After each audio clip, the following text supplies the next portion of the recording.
இந்த மாதிரி தற்குறிகளா இன்னும் இருக்காங்களான்னு தோணுது. இந்த மாதிரி வீடியோ பார்த்தா. என்னன்னா விஜய் டிவில நீயா நானா மாதிரி ஜீ தமிழ்ல தமிழா ஒரு ஷோ நடக்கும். அதுல ஒரு தற்குறிய கூப்பிட்டு வச்சுட்டு பேசிட்டு இருக்கானுங்க. என்னத்த நான் சொல்றது, நீங்களே அந்த கருமத்தை பாருங்க.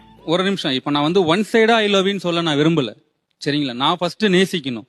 நான் நேசிச்சு நான் உன்னை ஐ லவ் யூன்னு சொல்லணும். அந்த நேசிக்கிற மனப்பக்குவம் எனக்கு இப்போதைக்கு இல்ல.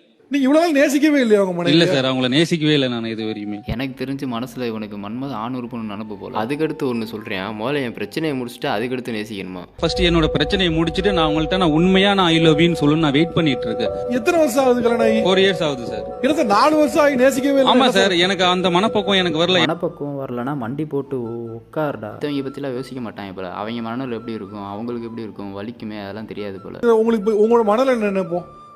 கஷ்டமா தாங்க சார் இருக்கு.